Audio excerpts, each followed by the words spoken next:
பஸ்ஸில் வரும்போது சந்தோஷமாக வரவும், கவலைகள் இருந்தால் மறக்கவும். இப்போதைக்கு பாரத கலைஞி மாணவன்.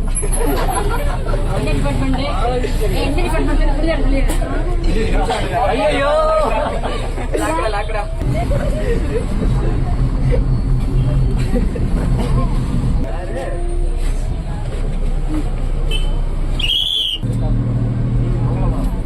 அடுத்த நிறுத்தம் மங்களபுரம். தயாராக இருக்கவும். டிங் டிங்.